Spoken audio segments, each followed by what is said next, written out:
for the hastening of the reappearance of the Master, the Savior, the Avenger, Al-Hujjat ibn al-Hasan al-Askari. Recite aloud salawat ala Muhammad wa ali Muhammad.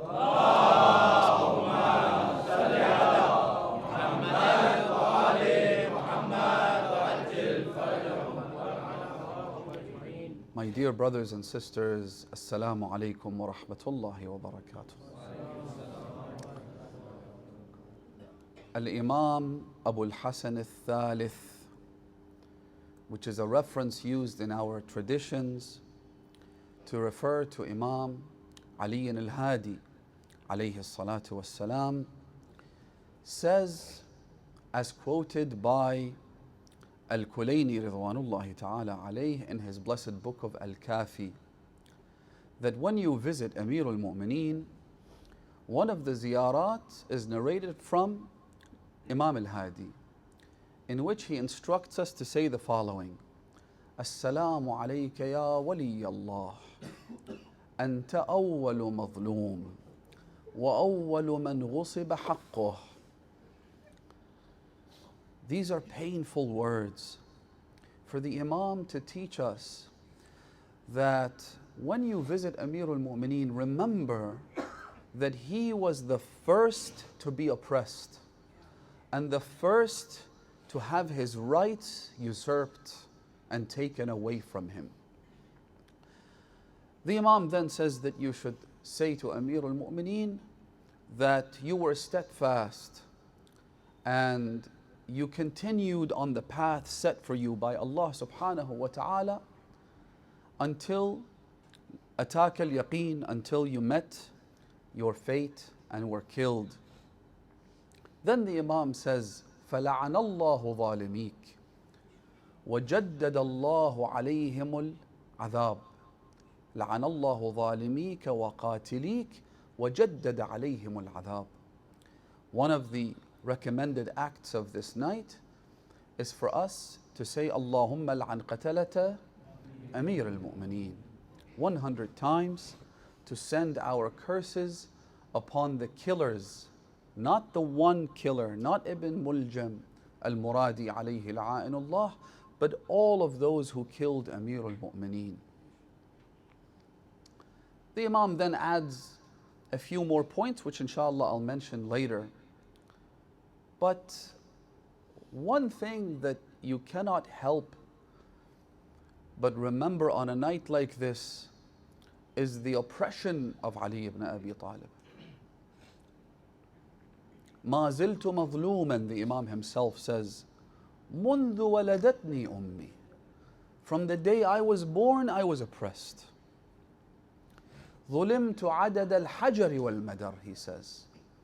How many rocks are there around the world? How many grains of sand are there? The Imam says, I have been oppressed more than there are grains of sand. بأبي هو وأمي. And one of the last and final times that Amir al-Mu'mineen referred to this oppression was in his last sermon. Amir al-Mu'mineen has delivered countless sermons, some of them fiery and in response to the tyrannical actions of people like Muawiyah. Others where he reminds people of Allah subhanahu wa ta'ala and His signs. But this particular sermon is truly heartbreaking, because even though Amir al-Mu'mineen begins by speaking as he always did about Allah subhanahu wa ta'ala, the majestic creator of the universe and His signs and belief in Him, the Imam then speaks about death. And he says, and I quote, وَإِنَّ لَكُمْ فِي الْقُرُونِ السَّابِقَةِ لَعِبْرَةً. You should take lessons from those who lived before you. Then he says, أَيْنَ الْعَمَالِقَةُ وَأَبْنَاءُ الْعَمَالِقَةِ. Where are the Amalekites? This group of ferocious warriors that changed the course of history. Where are they now? Where are their children? أين الفراعنة وأبناء الفراعنة? The pharaohs that ruled the earth, that built the pyramids, that conquered nations, where are they today? أين أصحاب مدائن الرس الذين قتلوا النبيين وأطفأوا سنن المرسلين وأحيوا سنن الجبارين? The people of Ras, in our narrations, the Imams say that the people of Ras, one of their sins was that they introduced homosexuality between women, which is why traditions tell us that this sin is mentioned in the Quran. Some people have said, well, the acts that are committed between women have no mention in the Quran. Yes, the people of Lut, they have many verses attributed to their story, but what about these types of individuals? And our Imams have said this is something that was practiced by Ashab al-Ras. The Imam says, where are the people of Ras who killed their prophets? وَأَطْفَأُوا سُنَنَ الْمُرْسَلِينَ. They extinguished the tradition of messengers. وَأَحْيَوْا سُنَنَ الْجَبَّارِينَ. And they revived the ways of the tyrants. أَيْنَ الَّذِينَ سَارُوا بِالْجُيُوشِ. Where are all those people who led armies into battle? What happened to them? وَهَزَمُوا الْأُلُوفِ. And they were able to defeat thousands upon thousands of fighters. وَعَسْكَرُوا الْعَسَاكِرِ وَمَدَّنُوا الْمَدَائِنِ. They erected entire cities. Nations were built by them. Where are they today? Therein lies a lesson for all of us, brothers and sisters. One day, soon, we will also be referred to in the past tense. In 50 years' time, most of us won't be here. In 80 years' time, in 100 years' time, we will all, everyone here, everyone listening, watching, will be under the ground. The question will be, what did we do? Did we serve Allah subhanahu wa ta'ala and His vicegerents and His representatives? Or were we among the countless people who lived on this earth, then died, and no one will ever remember them? We will be in, as they say in Arabic, fi khabari kana. They'll say, yeah, there was someone at some point who lived here. But where are they now? If the kings and the tyrants and the emperors, if nobody remembers them, do you think they'll remember Mahdi al-Mudarrisi? Who's going to remember us? Then the Imam said the following words, which are truly heart-rending. He says, أَيْنَ إِخْوَانِيَ الَّذِينَ رَكَبُوا الطَّرِيقِ. Where are my brothers who treaded the path? Notice how the Imam speaks about a group of people that he attributes to himself. He says, أَيْنَ إِخْوَانِي. My brothers, where are they? الَّذِينَ رَكِبُوا الطَّرِيقِ. They treaded the path. وَمَضَوْا عَلَى الْحَقِّ. And they headed towards the truth. They were righteous. They were good. Where are they? Ali ibn Abi Talib was lonely. But when he delivered this sermon, he was truly alone. Because he says that while I lost Rasulullah, I lost my beloved wife Fatima, but I had people that I could call my brothers. Amir al-Mu'mineen had a special relationship with some of these companions. A relationship that was free from overburden and etiquettes that were unnecessary. You know how when you have like that one friend or two friends that you feel so comfortable with and you feel at home with? Amir al-Mu'mineen had people like that. And he mentions their name. He says, أَيْنَ عَمَّارٍ أَيْنَ ابْنُ التَّيِّهَانِ أين ذو الشهادتين. Inshallah, we'll get to talk about Ammar. He was one of the most loyal companions to Amir al-Mu'mineen, such that on the day of judgment he is called by name. أين حواري أمير المؤمنين أين حواري رسول الله. Ammar was among the disciples of the commander of the faithful, always with him, always watching what the Imam wanted him to do, always at his beck and call, waiting for the Imam to give him a signal, and he would say, لبيك يا مولاي لبيك يا أمير المؤمنين. Ammar was like that. Who was Ibn al-Tayyihan? He was among the companions of Rasulullah that is classified as min al-Badriyin. He was one of the people who believed in Rasulullah and followed him and fought with the Prophet in every battle. He was in Badr and he was in the subsequent battles of Rasulullah. But he stayed true to his mandate and his mission. After Rasulullah, he didn't apostate. He didn't abandon Amir al-Mu'mineen in favor of a position in the government or a little bit of money here or there. He was loyal to the Imam, to his last breath. The Imam says, أين ابن التيهان أين ذو الشهادتين. The Shahadatain was a title given by Rasulullah to Khuzaymah ibn Thabit al-Ansari, someone whose allegiance to Rasulullah and his family was also unmatched. He stood with the Holy Prophet and with Amir al-Mu'mineen in every decisive turning point. Amir al-Mu'mineen says, where are they? In other words, the Imam is saying, I feel alone without them. I've ended up with people who don't appreciate Ali ibn Abi Talib, people who contributed to the oppression of Amir al-Mu'mineen.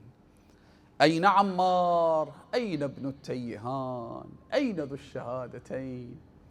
The title of the Shahadatain was given by Rasulullah because one day the Prophet bought a camel or something from a Bedouin. So when the Prophet came to claim his property, the Bedouin said, no, you never bought anything from me. You didn't pay me the price for this camel. So Khuzaymah al-Ansari was walking. Rasulullah said to him, look at this man. I've bought this camel from him, but he's now denying the transaction.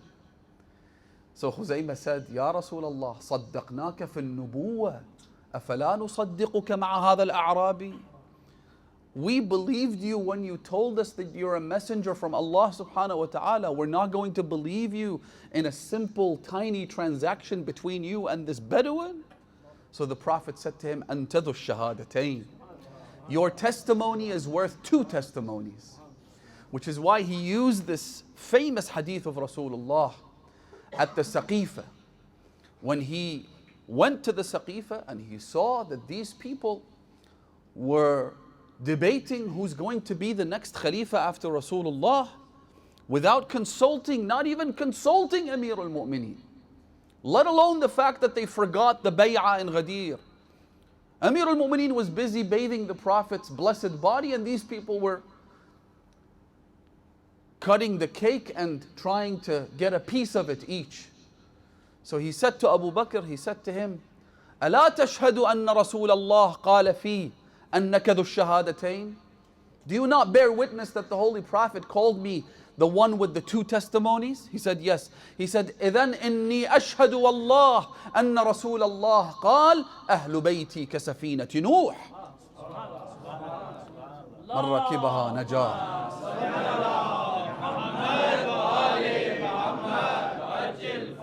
ومن تخلف عنها غرق وهواه. I heard the Prophet say that the only means of salvation for you is through my family, my progeny.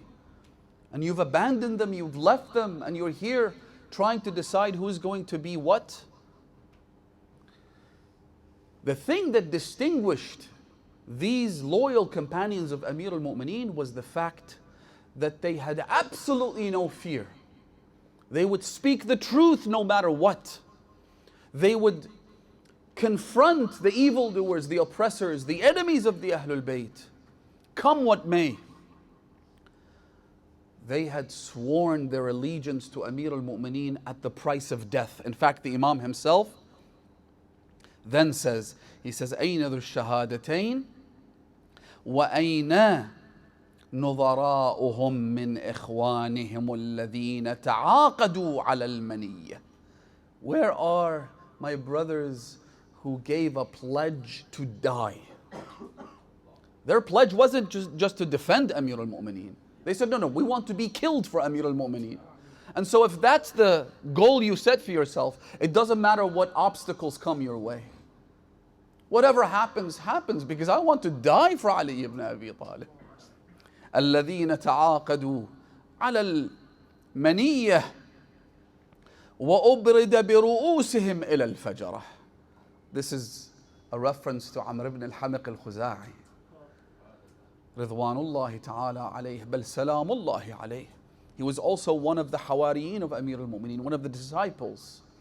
His head was the first head to be transported from one place to another at the orders of Muawiyah.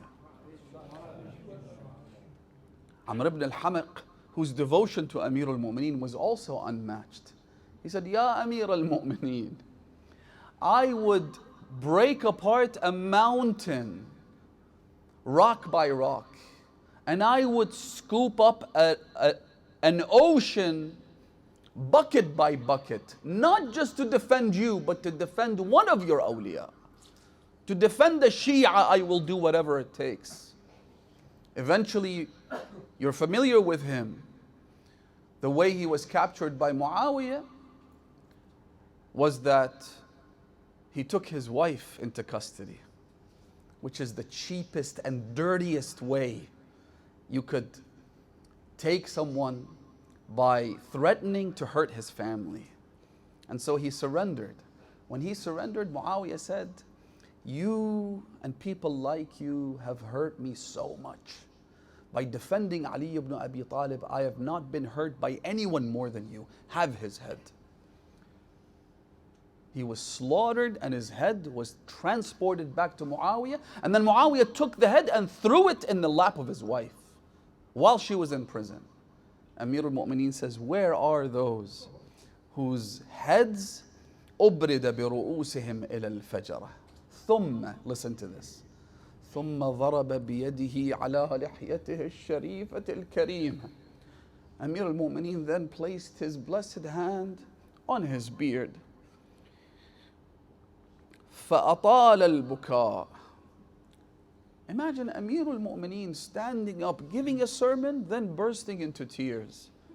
And he cried for a lengthy period. We don't know how long, but the narrators of the sermon have said, أَطَالَ الْبُكَاءِ. 2 minutes, 5 minutes, 10 minutes, God knows. The Imam cried and cried and cried. ثُمَّ قَالْ أُوهِنْ عَلَىٰ إِخْوَانِي. Oh, how much I miss my brothers. الذين تلوا القرآن فأحكموه. They recited the Quran and they held on to it firmly. وتدبروا الفرض فأقاموه. And they ensured they upheld divine obligations. أحيوا السنة وأماتوا البدعة.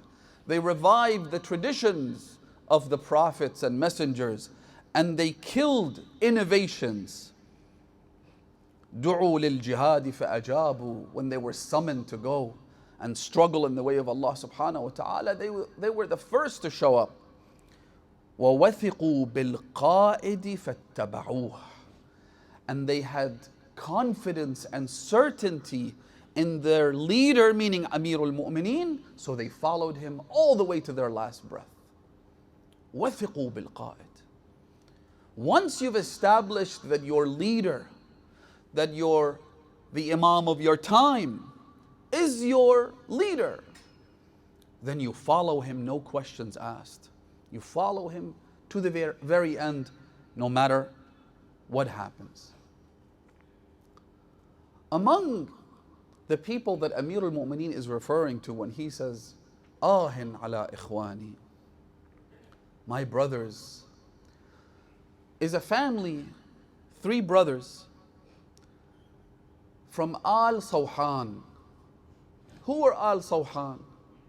One of them was Zayd ibn Sohan, who was again one of the most loyal companions of Amir al-Mu'mineen. The other was Sasa ibn Sohan. And the third was Sohan ibn Sohan. These 3 brothers were among those who exhibited absolute, unwavering resolve in defense of their master Amir al-Mu'mineen. Such that 2 of them were killed in the battle of Jamal. One of them, the third one, Sa'sa', wasn't killed. He was exiled by Muawiyah to Bahrain. Originally, these 3 brothers came from an island called Tarut in Qatif, in present-day Qatif. And so when Sa'sa' was exiled, he was sent to Bahrain. And there is a shrine for him that I have visited in Bahrain now. Maqam Sa'sa' ibn Sohan. Sa'sa' was a person who was known for his eloquence. Anyone who speaks about Sa'sa' says that his eloquence was unmatched. He was a student of Ali ibn Abi Talib, of course. Which is why Amir al-Mu'mineen would send him to debate with his enemies.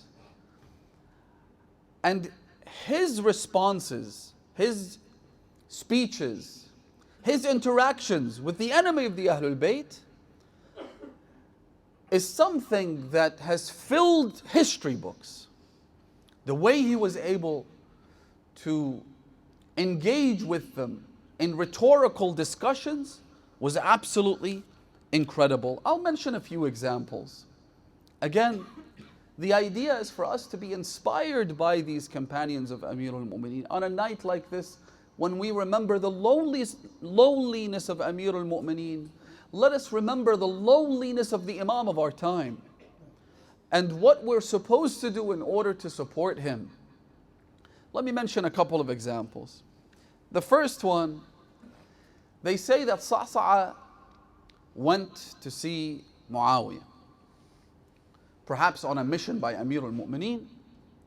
When he entered, Muawiyah was sitting with some of his cohorts, his cronies, his posse, including Amr ibn al-As.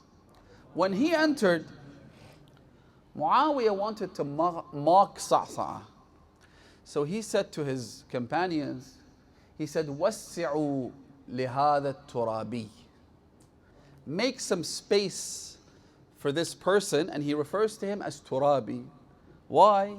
In reference to the fact that he was a Shia of Abu Turab. He said, make some space for this man. Listen to what Sa'sa' said. He said to him, Inni wallahi la turabi. Yes. I am from this dust, from this earth, but I'm also a companion of Abu Turab. Inni wallahi la turabiyun. Minhu khuliqt. I am created from this dust. Wa ilayhi a'ud. And I will return back to it. Wa minhu ub'ath. And Allah will resurrect me from it once again. As for you, O Muawiyah, innaka lamarijun min nar. If I'm made from clay and dust, you are made from fire, just like shaitan. Number 2. After the so-called sulh, Amir al-Mu'mineen took a pledge of immunity for some of his companions, including Sa'sa' by name. The Imam said to Muawiyah, you are not to touch this man. So Sa'sa' happened to be in the majlis of Muawiyah. Muawiyah looked at him. He's been stung by Sa'sa' so many times. He now wants to take his revenge. He said to him, Ya Sa'sa', I wish I had not given immunity for you. I wish I could kill you. Sasa said, and I wish you weren't in this position to begin with. Calling yourself Amir. Who are you to call yourself Amir? Muawiyah said to him, listen, I want you to get up on the minbar and to curse Ali ibn Abi Talib. And I want you to mention his name. Muawiyah was a tyrant. We've only seen the tip of the iceberg. We've seen people like Saddam, for instance. Muawiyah was 1,000,000 times more tyrannical than him. Muawiyah said to him, I want you to get up on the pulpit right now and curse Ali ibn Abi Talib. And so Sa'sa'a said, sure. He got up on the minbar. He said to him, he addressed the people. He said, أيها الناس إني قد جئت من رجل قدم شره وأخر خيره. I've been sent by a person whose evil is ever present and whose good deeds are non-existent. وإنه قد أمرني أن ألعن علي بن أبي طالب فلعنوه لعنه الله. He has commanded me to curse Ali ibn Abi Talib, so curse him, may Allah curse him. Everyone said, Ameen. When he got down from the pulpit, Muawiyah said, Wallah, ma arada bidhalika illa ana. By God, he wanted no one, he meant no one but me. So he said, I don't want to live with him in the same city. I can't handle these Shia. Number 3, and we don't have much time, is when Amir al-Mu'mineen, there's a lengthy incident where the Imam consulted some of his companions. He said to them, what do we do with Muawiyah? Sa'sa'a was the one who suggested to the Imam that you write a letter to him in which you warn him and you strike the fear of God into his heart.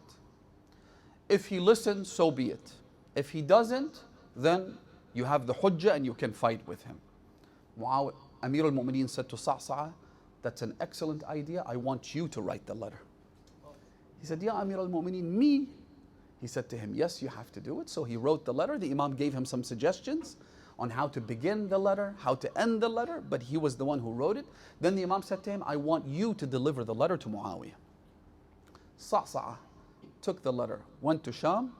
When he entered, the people of Sham, as soon as they realized that one of the Shia of Ali ibn Abi Talib had arrived, they all ambushed him.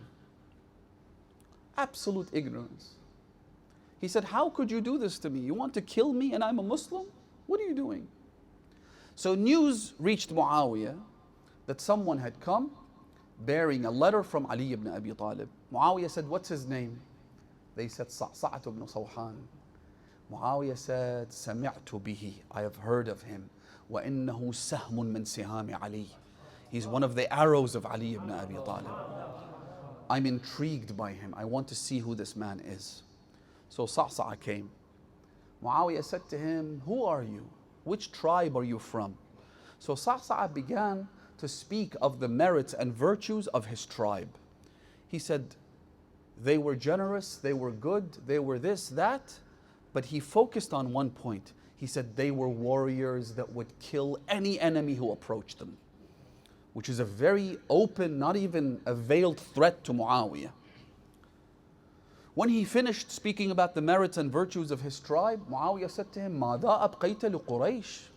If your tribe have all of these virtues, then what about Quraysh? Quraysh had no virtues? He said, no. Quraysh are the guides toward Allah subhanahu wa ta'ala. Quraysh is a noble tribe.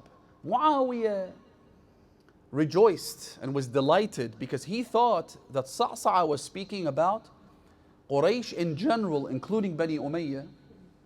So he said to him, I'm delighted that you have spoken of the merits of my tribe. He said, no, I'm not speaking about your tribe. I'm speaking about Bani Hashim, wallah. As for Bani Umayyah, they are the farthest from virtues. Muawiyah said to him, wallah, had it not been a practice in both Islam as well as Jahiliyyah to not kill messengers, I would have killed you. In other words, Muawiyah says, even if they used to kill messengers in Jahiliyyah, I would have killed you. Because after all, he is a follower of what? Of Jahiliyyah. He said to him, I wish I could kill you, but I can't. Get out of here. Sasa left. Muawiyah looked at his friends and he said to them, he said, تَمَنَّيْتُ وَاللَّهِ أَنْ أَكُونَ مِنْ صُلْبِهِ. I wish he was my father. Then he said, هَؤُلَاءِ هُمُ الرِّجَالِ. That's a true man, the one you just saw. He was ambushed by the people of Sham just for being a Shia. Then he comes to their king and insults him to his face. And he has no qualms or fear from my wrath. هَؤُلَاءِ هُمُ الرِّجَالِ. This is Sa'sa ibn Sohan. One day, Amir al-Mu'mineen went to visit Sa'sa in his home.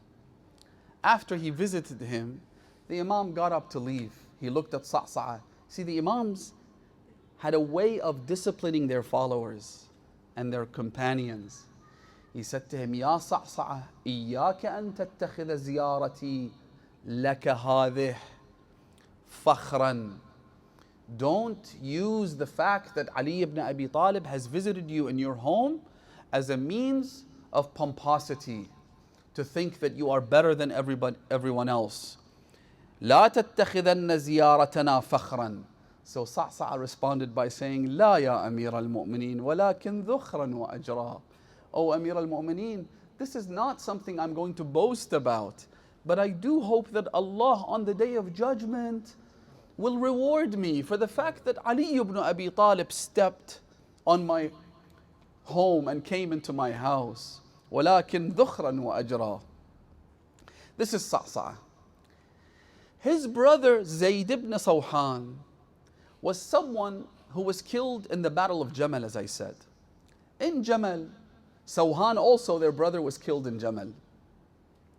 Zayd, when he was injured and fell to the ground in the battle of Jamal, Amir al-Mu'mineen went to him. وَكَانَ بِهِ رَمَقٍ.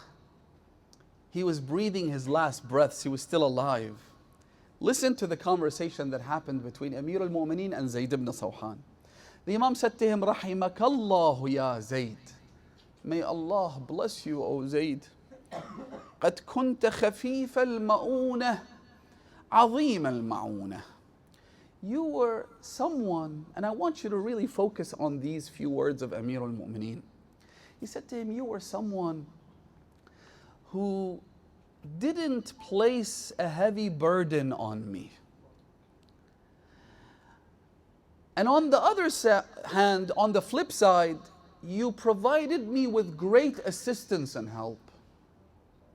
كنت خفيف المؤونة أو خفيف المؤنة عظيم المعونة.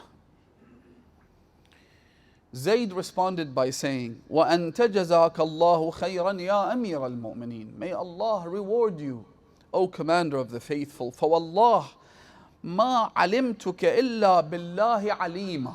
By God, I know you are knowledgeable of Allah subhanahu wa ta'ala. وَفِي أُمِّ الْكِتَابِ عَلِيًّا حَكِيمًا.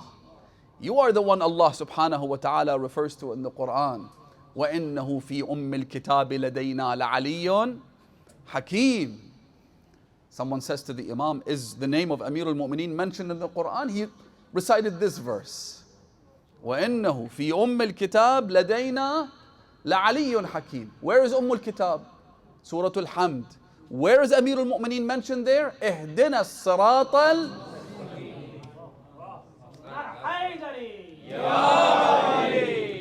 He said to him, Ya Amir al-Mu'mineen, I know that you are the one mentioned in this verse. Then he said to him, وَأَنَّ اللَّهَ فِي صَدْرِكَ الْعَظِيمِ. I know that Allah is truly great in your chest. In other words, you glorify Allah subhanahu wa ta'ala. Then he said to him, وَاللَّهِ مَا قَاتَلْتُ مَعَكَ عَلَى جَهَالَ. Ya Amir al-Mu'mineen, don't think that I came to fight for you in this battle with ignorance. I know who you are. And this is by far the most important obligation towards the Imam of the time, brothers and sisters, to get to know him. Who is the Imam? What is his role? What does he represent? He said, Ya Amir al-Mu'mineen, I didn't come with you to Basra based on ignorance, while I don't know who you are. Rather, ولكني سمعت سلمة زوج النبي تقول, I have heard Salama, who was the wife of Rasulullah, say, أن رسول الله صلى الله عليه وآله قال, اللهم صل على محمد وآل محمد عجل فرجهم. What did the Prophet say about Amir al-Mu'mineen? من كنت مولاه فعلي مولاه.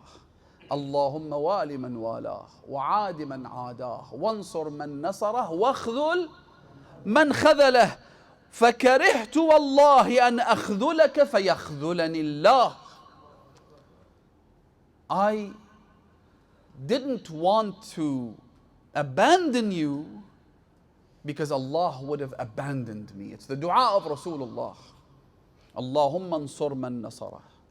Anyone who supports Amir al-Mu'mineen, Allah supports him, because the Prophet asked that. And anyone who abandons Amir al-Mu'mineen, anyone who fails to fulfill their obligations towards Amir al-Mu'mineen or the Imam of the time, Allah subhanahu wa ta'ala will abandon him. فَكَرِهْتُ ذَلِكَ يَا أَمِيرَ الْمُؤْمِنِينَ.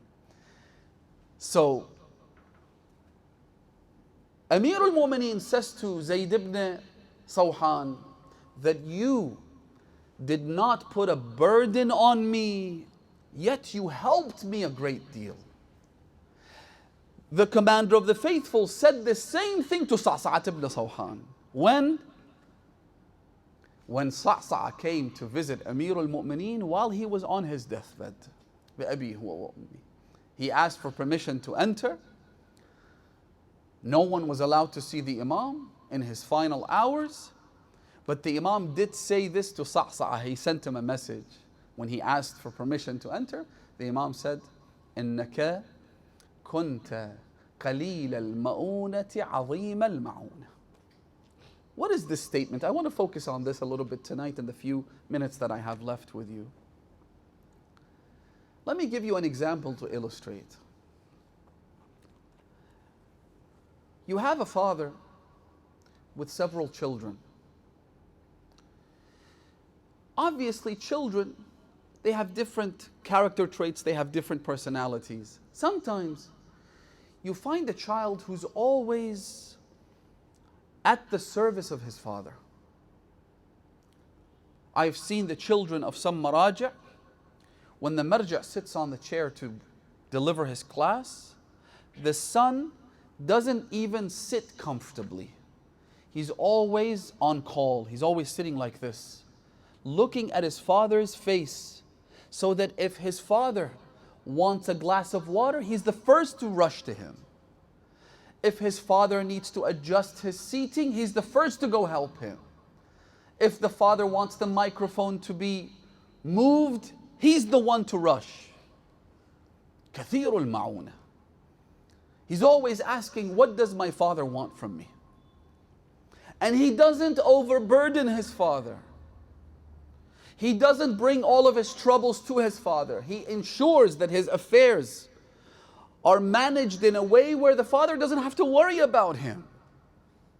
Whereas sometimes you have a son who's always in trouble. He's always going through challenges and going back to his father to help him overcome those challenges. And when it comes to helping his father, he doesn't even have the time or energy to help his father, because he's always busy with himself. He's always trying to address his own problems. The first one is قَلِيلُ الْمَؤُونَةِ كَثِيرُ الْمَعُونَةِ. Little burden placed on his father, and yet he's always at his father's beck and call. The second one is كَثِيرُ الْمَؤُونَةِ. His father loves them both equally. But look at the amount of energy and exhaustion that the father has to face just to help his son, even though it should be the son who helps who? The father. But the roles are reversed. If I'm a child, I'm only 6 or 7 or 8, sure, I'm dependent entirely on my parents. But if I'm 30 and 40 and 50, when will I grow up? When will I be a helper to my father as opposed to someone who burdens him? As opposed to someone who troubles him? Because I don't know how to manage my own affairs. Have you noticed how sometimes parents have these children and they're always agitated? They're always on high alert, always looking out for their children. What happened to him? Where is he? Because he doesn't even know how to walk yet. An adult has to be kathirul ma'unah, qalilul ma'unah. As an adult, I have to always think, what does my father want from me? Not what do I want from my father? Now here's my question to you, brothers and sisters. These were the companions of Amir al-Mu'mineen. Qalil al-Ma'una doesn't want anything from Amir al-Mu'mineen. Instead, he's always at his service. What is the nature of our relationship with the Imam of our time? Am I not kathirul ma'unati qalilul ma'una? When we go to the shrines of the Ahlul Bayt, we always have wishes and hajat we ask from them, which is fine. It's absolutely fine. After all, Al-Imam, Al-Anis Al-Rafiq, Wal-Abu Al-Shafiq, Wal-Akhu Al-Shaqiq. Who else do we turn to other than our Imams? Who else do we ask other than the wasila that Allah subhanahu wa ta'ala has placed for us? There's nothing wrong with that. But when was the last time I thought that when I'm speaking to the Imam of my time, instead of asking him for favors, I say, what do you want from me? What can I do to help you? Don't we say in Dua al-Ahd, Allahumma ij'alni min ansarihi wa a'waneh. Oh Allah, make me among his supporters and his helpers. For me to help him, not the other way around. وَالذَّابِّينَ عَنْهُ وَالْمُسَارِعِينَ إِلَى فِي قَضَاءِ حَوَائِجِهِ. The ones who rush to fulfill his needs. Whatever he wants from me, I'm always the first person to show up. When was the last time you felt that this was your relationship with your Imam? وَالْمُسَارِعِينَ إِلَيْهِ فِي قَضَاءِ حَوَائِجِهِ وَالْمُمْتَثِلِينَ لِأَوَامِرِهِ. The ones ready to present ourselves whenever he commands us to do something. وَالْمُحَامِينَ عَنْهِ. And the ones who defend him. The Imam doesn't need me to defend him physically, but do we not have an obligation to defend the Imam's religion, to defend belief in the Imam? When a deviant imposter sticks his head out, should I not defend the Imam? Of course, these are situations where all sorts of challenges and obstacles come in our way. Sometimes I don't want to speak out because I want to protect my standing. I want to be seen as this peaceful man. I remember someone once told me that Fulan, a certain individual, subhanallah, he is good with everybody. I said, well, that makes him a hypocrite. How can you be good with everyone? Look at the Ahlul Bayt alayhimus salam. They were good with those who were righteous, and they were enemies to those who were evil. They are reflections of Allah subhanahu wa ta'ala. Allah subhanahu wa ta'ala is pleased and He's also angered. But I want to be seen as this peaceful man. Of course, peaceful in the sense that we don't hurt anyone. Of course, we have to maintain that. We don't oppress anyone. Of course we don't. We are followers of Ali ibn Abi Talib after all. But for me to even speak out and say what this person just said is wrong, it contravenes the teachings of the Ahlul Bayt. It hurts the Imam of the time. People have told me, why do you do this sometimes? Why do you give lectures that are contrarian often? Why do you make a series, for instance, in response to such and such? And I say, if no one's going to do it, someone has to do it. If you're willing to step up and do this and fulfill this obligation, may Allah bless you. Allahumma ansur man nasarah wa khudul man khadalah. But if no one's going to do it, and everyone sits quietly and everyone chooses not to speak out, that's when confusion sets in. على العالم إذا ظهرت الفتن على العالم أن يظهر علمه. And this includes all of you. If you have knowledge and certainty about something, for instance, the existence of Imam al-Zaman, belief in the Imam, and someone chooses, especially from within the community, someone says, no, this is all made up, it's a concoction, it's a fabrication. Speak out. You see a speaker like me say something that goes against the teachings of the Ahlul Bayt alayhi salam, speak out. Get up and walk out. الممتثلين لأوامره والمحامين عنه. In the dua we also say وَاجْعَلْنِي مِمَّنْ تَنْتَصِرُ بِهِ لِدِينِكَ وَلَا تَسْتَبْدِلْ بِي غَيْرِي. Oh Allah, make me among those that you use to bring victory to your religion, and don't replace me by someone else. Because trust me, brothers and sisters, Allah subhanahu wa ta'ala doesn't need us. If I fail to abide by my obligation and duty towards Allah subhanahu wa ta'ala, Allah will bring someone else to do that. He doesn't need me. In fact, the moment Allah realizes, na'udhu billah, we seek refuge in Allah, but the second He sees that I'm faltering and I'm being weak and feeble in fulfilling my obligation, Allah will take this position away from you and me and give it to someone else. اجعلني ممن تنتصر به لدينك ولا تستبدل بي غيري.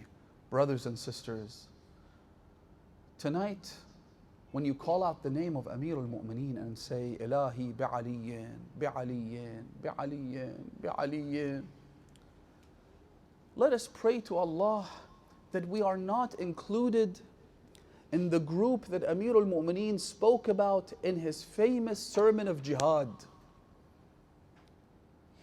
This sense shivers down my spine. The way Amir al-Mu'mineen addresses the ones who fail to defend him. Listen to what he says. Ya ashbah al-rijal wala rijal. You look like men, but you are not men. حلوم الأطفال وعقول ربات الحجال. You have the patience of children. Something small happens and I abandon my duty. I abandon my post.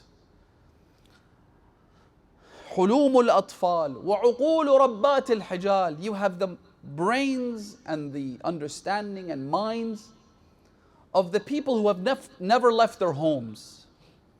Bedouins, old women who have never seen the outside of their homes.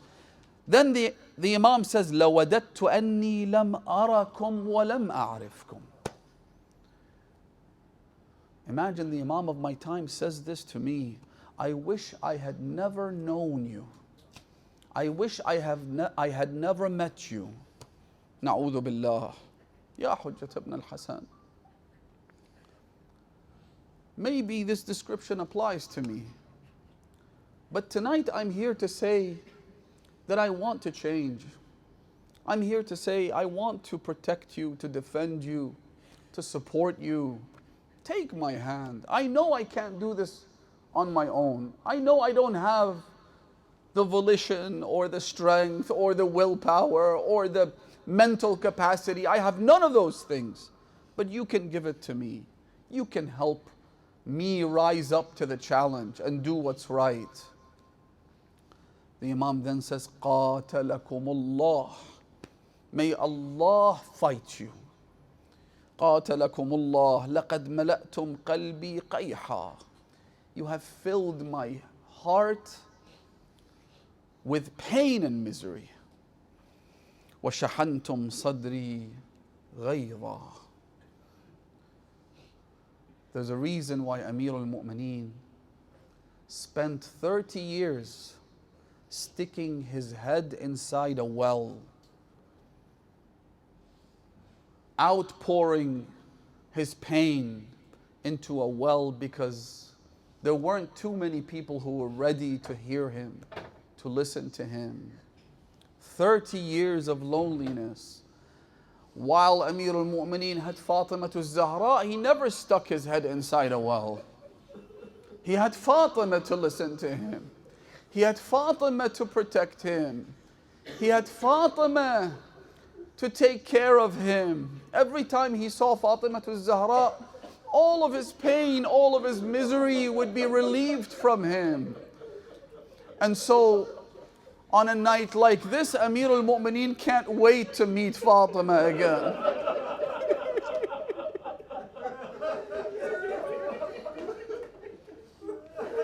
You've all heard, Amir al-Mu'mineen was invited to the house of his daughter Kulthum. After he finished his salah, the Imam sat down. He was fasting. And so Kulthum put up the tablecloth. She brought food and presented it to her father. Those of you who are older and have adult girls, you know what I'm talking about. If you're going to visit your daughter, the daughter does everything she can. She's proud of her father. She wants to see him happy. Imagine when that father is Ali ibn Abi Talib. Kulthum presents Amir al-Mu'mineen with very simple food. She knows Amir al-Mu'mineen doesn't eat fanciful foods, and so she brings only some milk, some barley bread, and some salt. Amir al-Mu'mineen looks at her. He says to her, "My sweetheart, when have you seen your father eat 2 different kinds of foods?" So she wanted to take the salt away. He said, "No, take the milk." Amir al-Mu'mineen broke his fast on a night like this with some barley bread and some salt.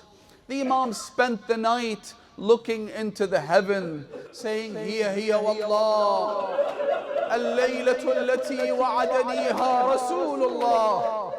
This looks like the night that I will get to meet Rasulullah as he promised me, that I will meet Fatima. When the Imam got up to go to the masjid to pray the nawafil, Amir al-Mu'mineen was obstructed by the geese inside the house. These animals, they care for Amir al-Mu'mineen more than the people of Kufa. They flap their wings. They tried to stop the Imam from leaving. But no one could stop Ali tonight from seeing his wife Fatima once again.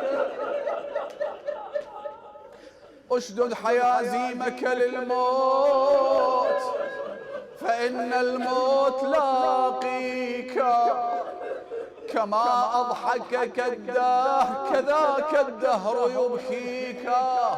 The Imam began to recite poetry to encourage himself to head towards the masjid. Amir al-Mu'mineen went to the masjid. He began praying the nawafil of Salat al-Fajr. This wasn't Salat al-Fajr because there would be people praying behind him. But nawafil, the Imam prayed all by himself. When the accursed Ibn Muljam al-Muradi approached Amir al-Mu'mineen from the back, he did something that 2 cries were made, 2 calls were made. The first one was by Amir al-Mu'mineen, who said, "Fustu wa Rabbil Ka'bah." The second one was by Jibreel, who called out in the heaven, "Tahaddamat wallah arkan al-huda, qutila wasiy al-Mustafa, qutila Ali al-Murtada." Everyone rushed to the masjid. Al-Hassan, Al-Hussein, they came to their father Amir al-Mu'mineen. They carried Amir al-Mu'mineen back to his home. This was the second time Amir al-Mu'mineen was carried. The first time was when they ambushed his house. They carried him to his home. Amir al-Mu'mineen was struck on this night, but he was killed 30 years ago between the wall and the door. Ali was killed when he heard Fatima say, Abatah ya Rasulullah, ahakada yuf'alu bihabibatik. They carried the Imam back to the masjid, back to his house. Before they got to the house, Amir al-Mu'mineen said to Imam al-Hasan al-Hussein, let me walk by myself. Let me wipe the blood from my beard. Ya Amir al-Mu'mineen, you know that Zaynab and Kulthum and the children cannot bear to see Ali with blood on his face. But Ya Amir al-Mu'mineen, I know someone who was in the Khariba of Sham. A little girl who was only 3 years old. When they brought to her a bowl with her father's head, she said,